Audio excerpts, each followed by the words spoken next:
Welcome to this second episode of what we're now calling the Debrief. I love this new series. It allows me to sit down with past Focus Lab brand partners, speak about the project in a way that does not make it into a case study.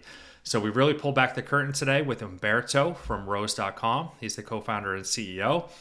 In this episode, we highlight a couple things, among others, some of which are what it was like to basically vet and hire a US-based agency as an international client. We also talk about his love for what we call the brand attributes exercise. That's an exercise we do during the strategy portion of all of our projects. And ultimately, we dive deep into ROI and the actual return that he's already seeing 12 months out from this new rebrand. So, really fun chat. Hope you enjoy.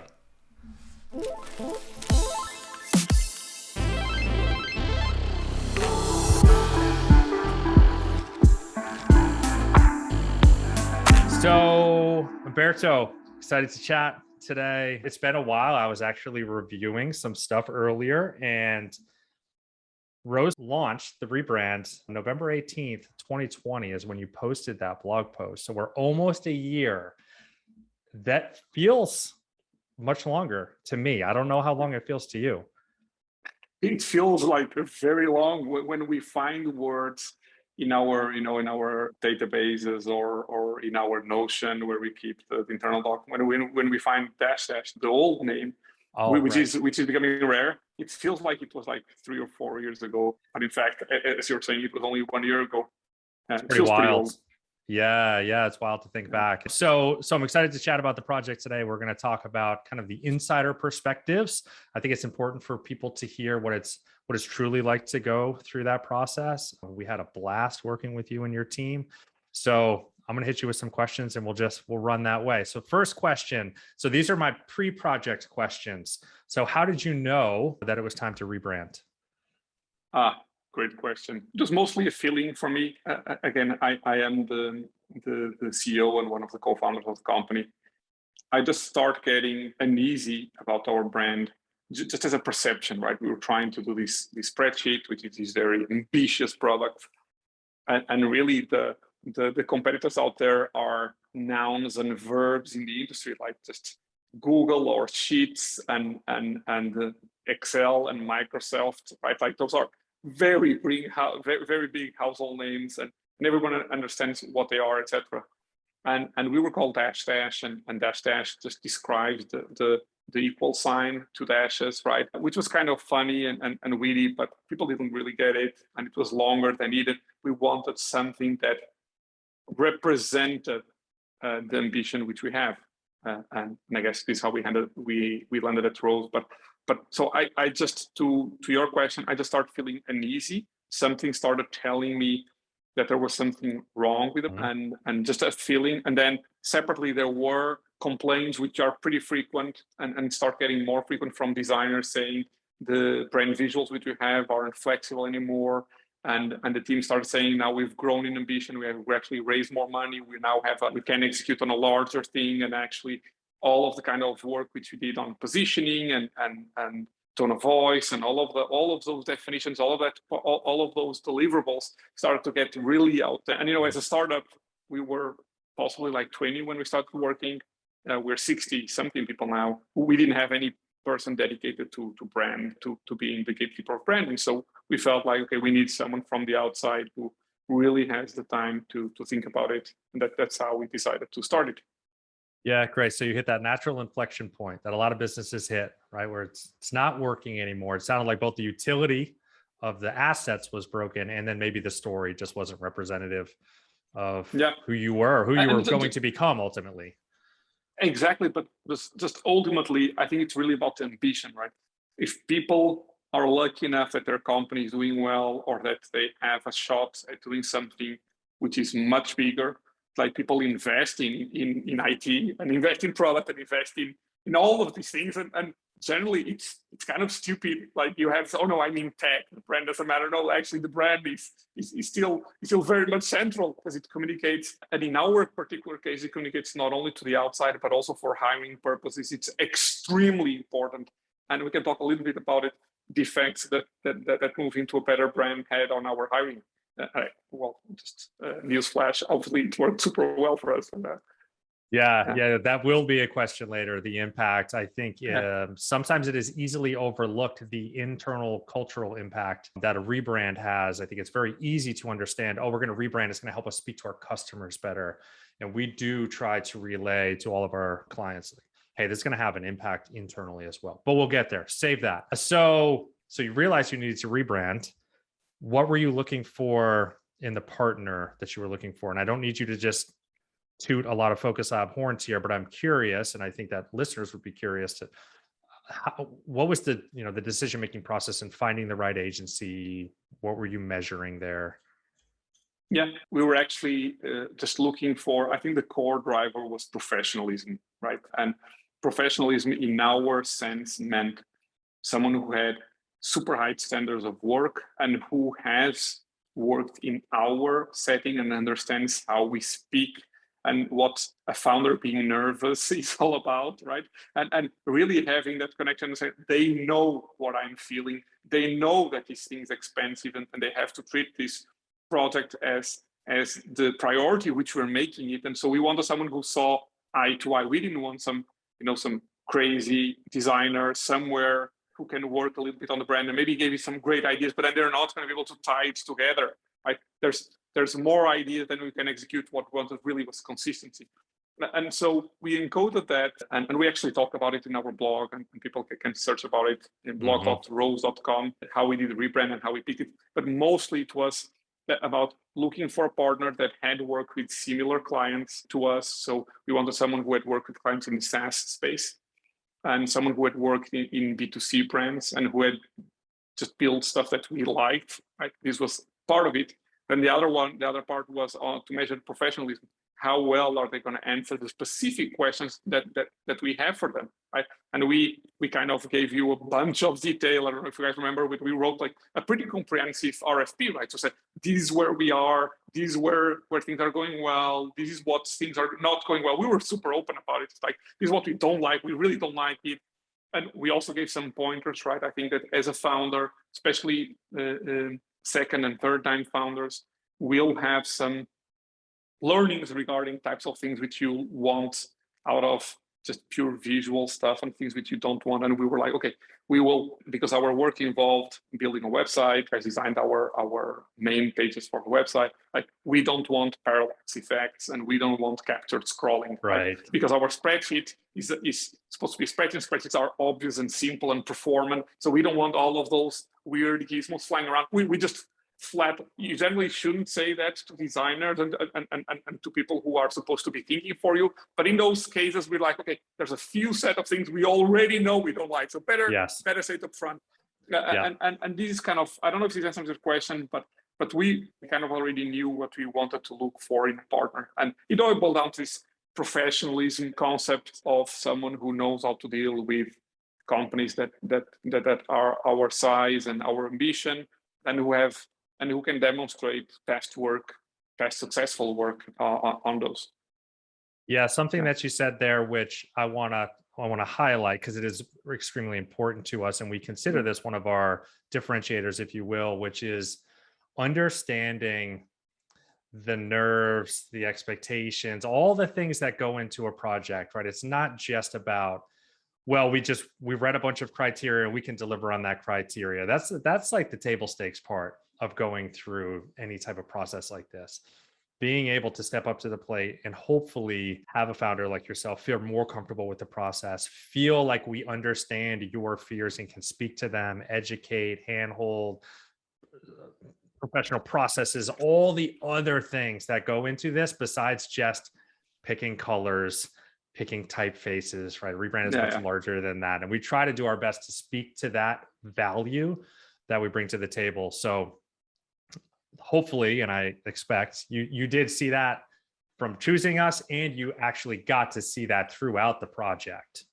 Oh yeah, but I think even before then, it's important. Well, in case people are interested, because we spoke to a lot of people. I think we sent requests to more than like 10 big companies, and in the US and Europe, this was kind of our geographical scope.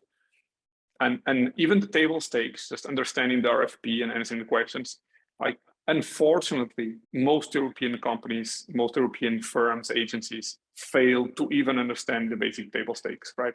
We said, okay, this is who we are. These are the questions. We want an answer until X. Like you have X weeks to give us an answer, etc. And it's very important that just most European companies did not opt like large firms. And again, we were investing quite a bit. It is not a small process. But most of the companies, so more than half of the companies, did not even fulfill the basic requirements of answering the questions which we had asked. And this is really annoying. Like just you ask questions, even if you are wrong in asking some questions, you should still say, regarding this question of yours, is what we have to say, X and Y and Z. And so table stakes already filtered more than half. And so we were really just left with one firm in Europe and a couple in the USA. And this is really where we went to. So who are the teams who can really speak more on like the founders are more aligned to us, etc. And then this boiled down to two. So we filtered everything out. And then in the end, I think you guys just had much more relevant work and more experience, I think, on the SaaS side, which we wanted. Also, you were pretty comprehensive in what you could offer, right? Not only creating the visual part of the brand, which is what people assume to be a brand, but also actually creating the core identity and the strategy behind the elements and what the company is in here and doing, and creating a couple of different applications of the visual identity, right? Which is icons and websites and screens and this and that. Yeah. And don't forget all the verbal work too, right? So, outside of the visual, work, what does a brand say? How does it speak? So that is another thing that we really thrive in, and we will continue to build our business around this idea that rebranding is not designed. So our core services should function in a way that they serve all of those brand, not all is actually not the right word, but those core foundational brand needs. Visual is one component, verbal is another. 100%. I think what founders frequently forget is we're selling products here, right? They forget that our job is to sell. And therefore, you have an agency whose job is to listen to clients, and the agency understanding what you are doing and being able to write it in itself almost pays off the whole product. Just getting a set of very smart people to understand what you're saying, and you don't have a lot of time, so these processes are fast, and they have to really encode what you are doing, what your product does, what is the benefits, what is the competition, yada, yada, yada, like all of these verbalizations. Yes. And just going through that effort and seeing, okay, these people were able to encode that provides massive effort, massive benefit to the company, because we don't have time to think about it. And actually the stuff which you guys were writing, we were just discussing internally and coming back to you. So it was like almost a live process of using that time to really realign and see, okay, how do people really perceive us? And we would say, because we want to be, at some point, you guys, I think this was one of the coolest part of the product. You guys asked us to pick 3 attributes that we thought describe us, and we picked up dependable, intuitive, and vibrant, right? And dependability and intuitiveness and vibrancy are not some bullshit concepts, right? They really aren't. Right. Dependable because we are a spreadsheet, and if spreadsheets fail, then people are screwed, and people don't want the spreadsheet to fail. Yeah. And so, but being able to explain that to you, the fact that you guys asked and we had, okay, is actually, we were super excited with it. It's such a trivial exercise, but really prompted us to think, what exactly do we want to send the message in our visual work, in our written work? And then intuitiveness also, spreadsheets are a bit complex, and this is actually something which we want to innovate on. And then obviously vibrancy, all products are there. We want to be the new one. And so we want to actually create some energy in the communication. Yes. And that's why we pick this particular 3 words. So the value, even just as an internal consultant, I think just pays off for the product. The fact that the agency produces the assets for us to use to the outside is even better. This is my perspective. I love that. I love that. We were super fans of the whole process and the whole work. It really changed stuff in the company.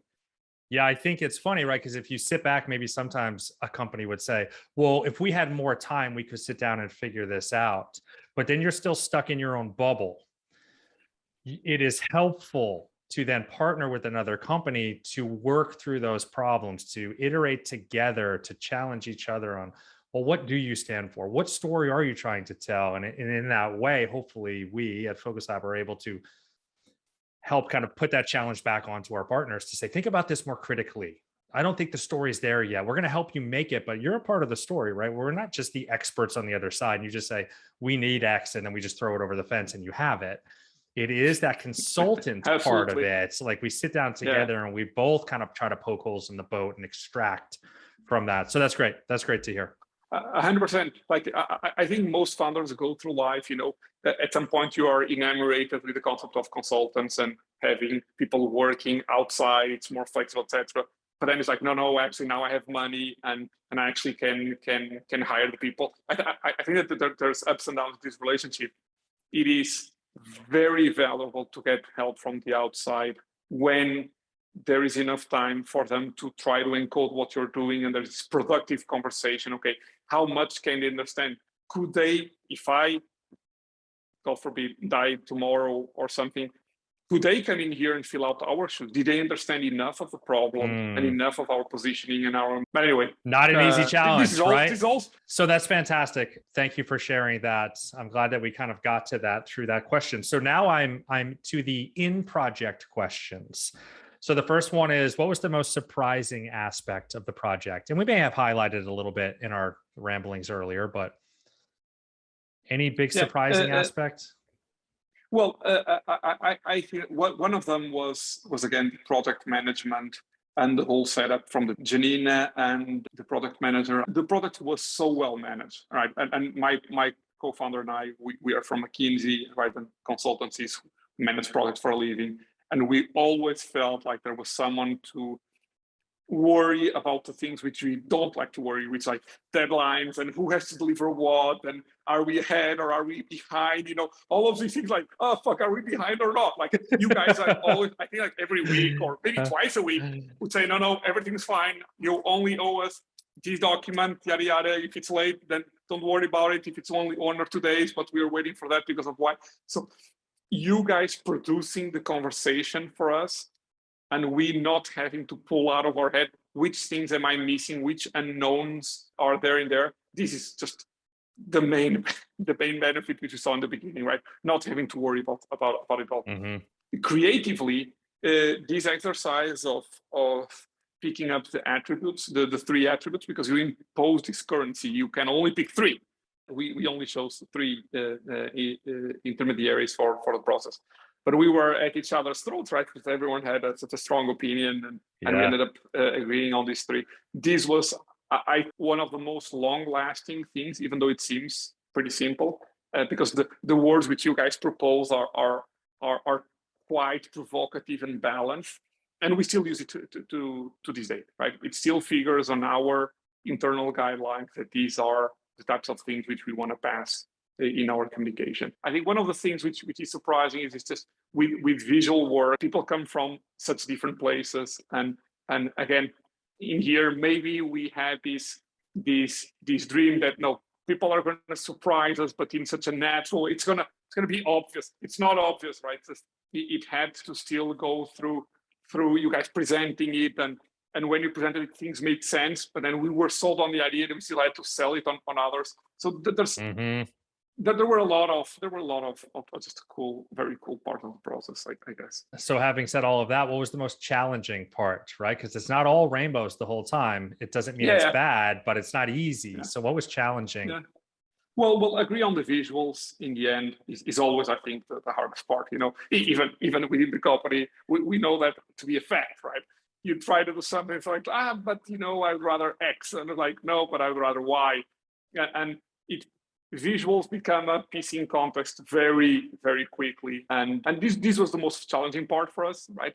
So because you're picking a sign like a logo, a logo form, or some symbol, and so some logo mark, but in the end, that thing's going to be final for many, many years to come.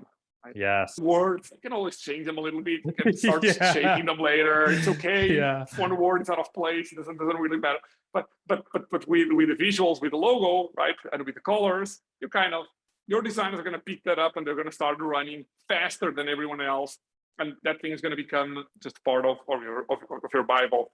And so we struggled emotionally, even inside, on really picking what we wanted, even though we actually had pretty good understanding of what the broad strokes were, right? We actually wanted a logo that did not have a form. We actually wanted the word rose to be our logo. And that kind of already provided some structure. But even within that, like more slanted, less slanted, more fat, less fat, like how much fiber is in there, how much intuitiveness is in there. And and we always go back and I think founders become a bit paranoid when designing logos. And I think that this is natural. I think the first thing is to just say that we are feeling a bit uneasy about this thing. And luckily, I think you guys always produced at every step. I think we started maybe with 3 options or 5 options, and then we went to 3, and then to 2, and then to 1. And I think that's super well made, right? In the end, we got exactly what we wanted. My recommendation is also that, people going into this, bring a designer. I think that's the setup. We chose 3 people for this process, right?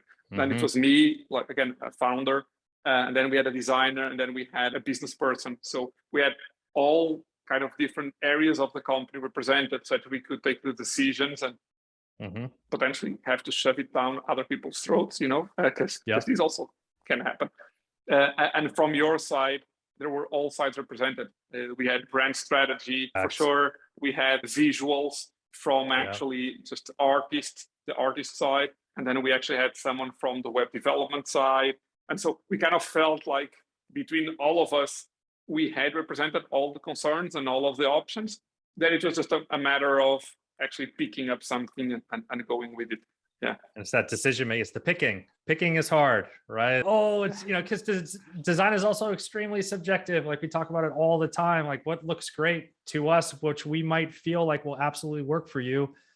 You might recognize that it might work, but you might hate it still. So then there's that internal battle of like, but do I need to love it? I kind of want to love it as a founder, but design's tricky. So it doesn't surprise me that was the most challenging. Just speaking, the final the end designs was super, was to me the hardest. I guess what made it simpler was also the fact that we also got additional illustrations as part of the work packages, right? Because those build up to the brand, right? Yes. These representations of actions, and we want these hands doing things because of the cells, and that actually reinforced. Okay, we really like those illustrations, and kind of so the brand has to come from those, and so that helped tie the concept together. What I find is just a logo leaving alone on a blank piece of paper is impossible to sell. 1,000%. And if you have a story, and if you have context and other visuals, and actually the website and all of that crap together, it becomes much simpler to just really see how the brand exists with the logo and with other things. Because then it's more about an overarching story. It is less about, does the logo have vibrancy and all these other things? Like, no, it doesn't have to have that. And those hands and that illustration style really brought a lot of that kind of extra life and vibrancy into the brand, where then we don't have to worry about baking that into the letter forms of the word rose. There's some nuances in there to capture some of that story, but it is such a trap when you try to get that really into sometimes that is actually a never-ending perpetual cycle, and it doesn't happen very often. But there have been projects in the past 11 years where if you get deep into that tunnel of everything has to be in the logo, you actually die in the tunnel. You literally die there. You just realize we can never get it to work that way, and then you have to separate. Again, it doesn't happen often, and I think that's through the maturity of our clients, quite honestly, and probably through the maturity of our company, and now meeting in the middle and understanding that there's a larger story here. We're not going to get lost on the logo. We can get tripped up on it here and there because it is a tough decision, like you said, to say, oh, this is going to be it. This is it now.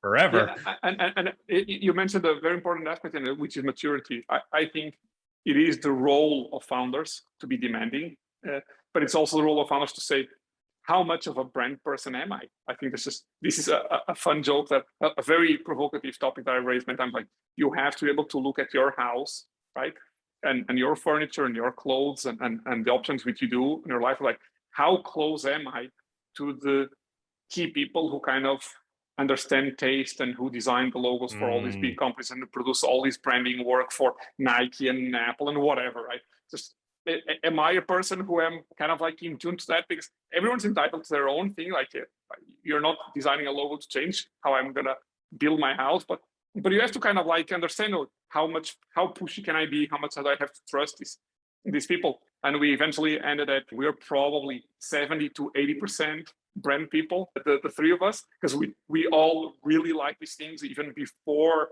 starting these. Enrique and I, the business manager, now head of marketing, and myself, we bought a bunch of books on advertising and brands together, and we were debating that long before it became an actual project. And obviously Sandrina, she's a designer, and she looks like prototypical, not in a standard way, but in a creative way. She looks like a prototypical designer. It's like super good taste and never a hair out of place. Like all designs are beautiful, and she knows what final is. They deliver good, beautiful things. And these, I guess, gave us confidence. And also from your side, we also had very, very senior people who had delivered products far more demanding and senior than ours. So it's like, okay, if they can solve that company, which is much bigger than ours, they can solve it for us. Yeah, and I think trust goes a long way, right? So the maturity in yourself to recognize and be self-aware, and to trust that, like, okay, I have an opinion and it is being heard, but I also need to place some trust into them when I'm having those moments of getting caught up and being my own blocker of progress on the project. Oh yeah. Yeah. So the last question of the in project, I mean, this is a low hanging fruit kind of softball question, but what was the most rewarding part of the project? I think it was in the moments where we started seeing things which we really agreed with, like, the first one. Well, again, even before the project, as soon as we saw that you guys were professional, okay, this professionalism always delivers better results, and then once we got into the actual weeds of building this thing, I think the strategic work which you guys produced, even though this strategy is not frequently used, we sometimes reread it, but not very frequently. It showed us that you guys had really understood what we were doing. And then the successful releases, I think once you pick the colors and once you proposed us the logos, we started getting very excited. Then we had, this long process, which was maybe like only 2 weeks and a half or 3 weeks, where we were deciding the logo, but it felt like ages. I sold this product to the investors. We were spending so much money acquiring the domain, even before we bought this super expensive domain, and now get this agency, and we're still going to have to then get more stuff. So there's a lot of cost involved.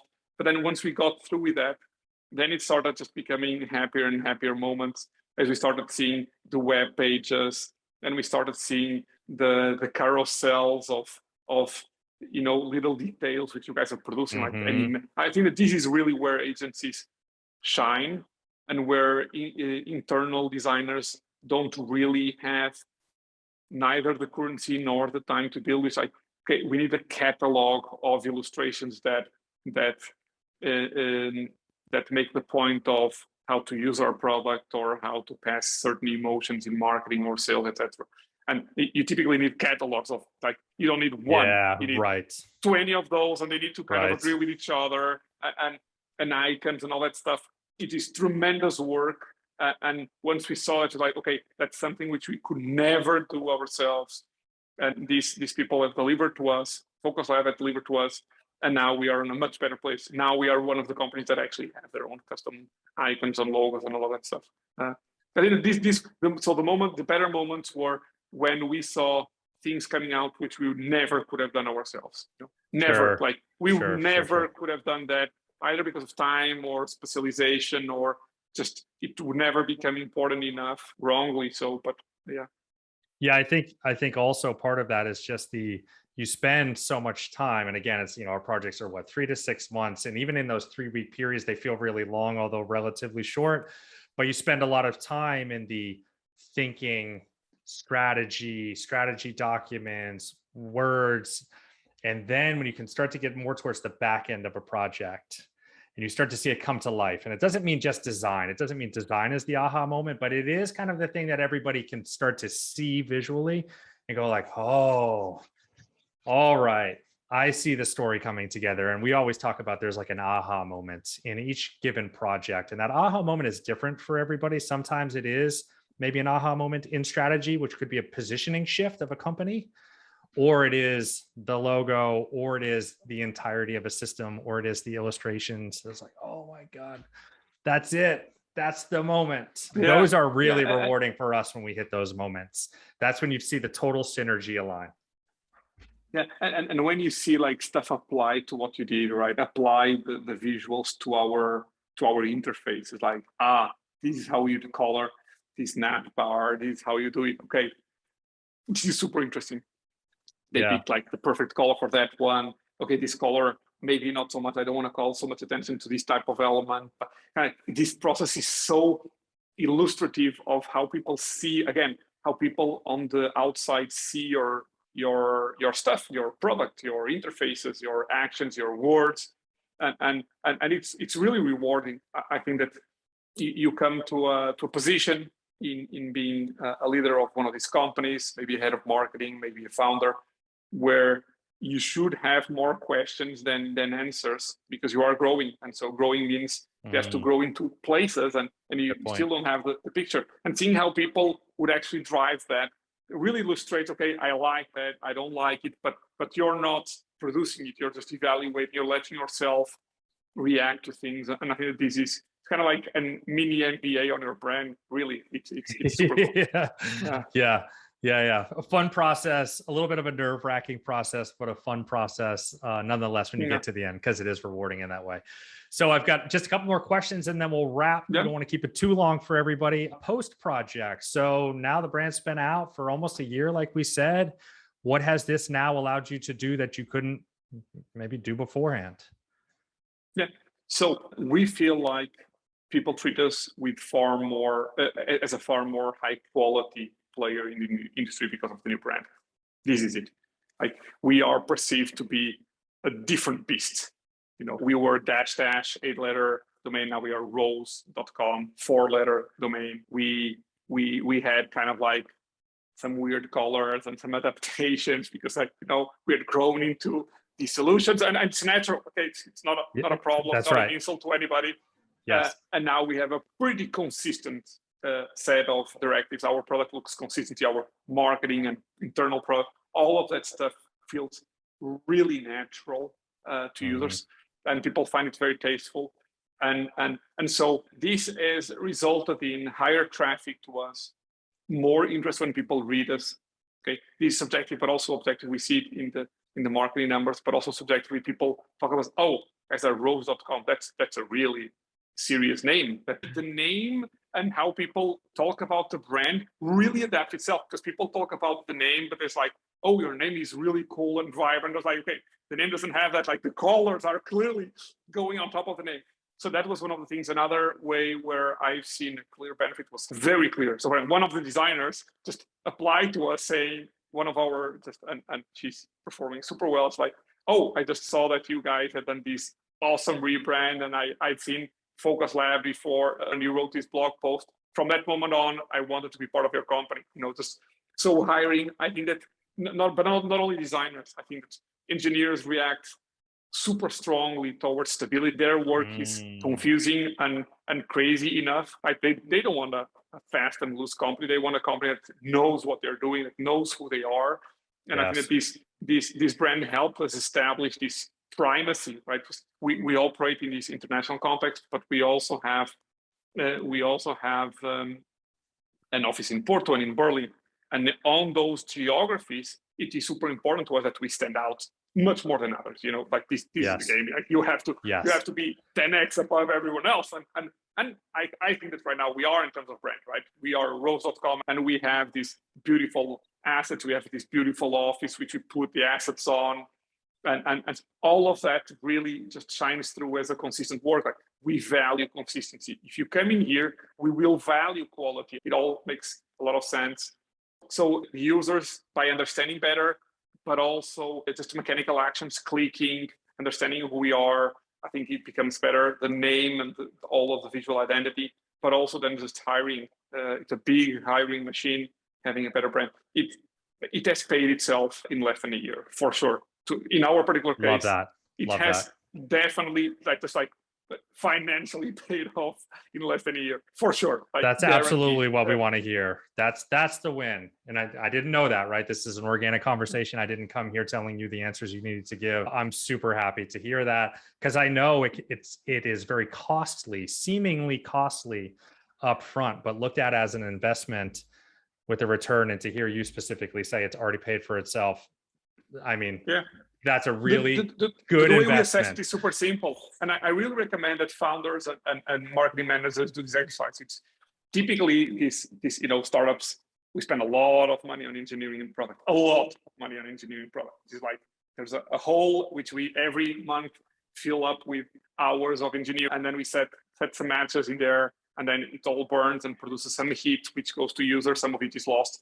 But most of it is experiments. Like you experiment a lot with product, and there's so many wrong options, and then you have to come back and iterate, etc.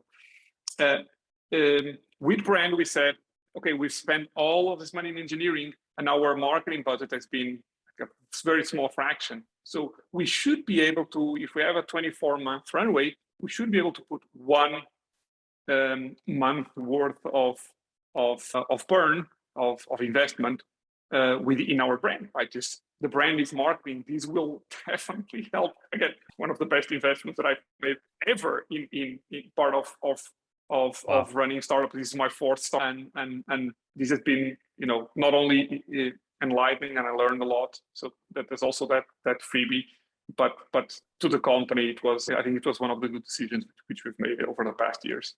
Yeah. You completely stole my last question. So my last question was going to be based around ROI, because brand lives in a world where it can be very hard to measure. Oh, we've redone our brand, our story is stronger, we're more confident in our position and our visuals, and everything aligns now. But what of that new revenue is tied to that, and what of that new revenue came because of a different reason? You can't always measure that. So my question was going to be around that, but you basically answered it, which is you can measure it in certain areas. You can measure it. So hiring on the people who said explicitly that they wanted to come here, etc. This just saved us, just hiring fees and agency fees. It's a lot of money. Yeah, you're paying agencies, 10 to 20K at least in Portugal per hire. And and especially if your planning includes hiring like 50 people over the next couple of months, then just having a better brand and and then these kits, t-shirts, and everything agreeing to each other, it really makes it easier. Then we saw a boost in just traffic after going through Rose. We also had some hiccups because we bought a new domain and there was some traffic, and we had to clear some stuff up. But eventually it started becoming much better than the previous one. Also, the rebrand itself was a PR moment, right? And that allowed us to get onto that together with, we just wrapped up a bunch of things. But the brand was one of the key ones. We got into TechCrunch and VentureBeat and all of those websites. And then again, this press is invaluable. Okay, it costs dozens of thousands of dollars to get a super high profile article on these websites. Love it. Yeah. So it is not a world where anyone needs to say, why am I spending 6 figures on a logo? That's not the world we play in, right? We're affecting brand, which is the foundation of the company, which has all of these areas that it affects positively. I'm super happy that you saw the benefit, that you realized that benefit enough to even hire us in the first place. So I think we did it. I think we're there. Unless you have anything else you want to say. No, well, I would wrap it. I'm a talker, I'd wrap it. Come on, you're lying to us. I would wrap it as if because I feel the feelings matter a lot. If you're a founder or a head of marketing and you felt like the brand which you're using is not as good as these fancy hotels you go to, or it's not as cool as the fancy festivals you go to in the summer, if you don't feel this kind of affection, like there is a cure to that, there really is, and it should be. if you go to a fancy restaurant on a Saturday night or a Friday night and you experience, the candles and the light and the scent and the wood table, etc., you have the rights to demand that for your company. Your company should be like that. We make an effort that our company, the living space, the assets and everything looks like the high quality places our customers like to be in. Like just this level of comfort, you have to provide this experience. And if you have this feeling, then you should definitely go for it. Definitely go for it. And my recommendation is just find out how many months of runway you have if you are not a profitable company yet, and just at least understand 1 month of runway in investment, because you're not going to be doing any other rebrand anytime soon. This thing lasts multiple years. Correct. You should get 1 month of runway for every 24 things in investment in pure marketing / branding. And this has proven to be basic rule of thumb, which served us amazingly well. This is how I would describe it right now. I think you might have a job here, Yeah. Humberto. I think you might. That was a very strong sell at the end. Listen, Yeah. I thank you. I thank you for trusting us. It really was a fantastic project working with you all. We get comments on the Rose case study a lot, which does not surprise me. The work turned out so great. That is a result of the collaboration we had with you, the trust we had with you. And we look forward to watching Rose grow. We're part of the family now. Yeah, you really are. And thanks a lot. And again, it is my recommendation. If you're looking for a firm, do talk to Focus Lab, because again, we were very skeptical and very afraid in the beginning. Even though we are experiencing talking to agencies and all of that stuff, it is still a stressful moment, and we never got our trust defrauded. And the process was, again, I think most of all professional, and this matters a lot. Even though there's millions of brands and agencies out there, we can at least recommend this work. It's also been fun to get to know you guys and all of the stuff which we just haven't seen. But this is cool. Thank you for inviting me, Bill. This has been super fun. Yeah. Great time. We'll chat again, I'm sure.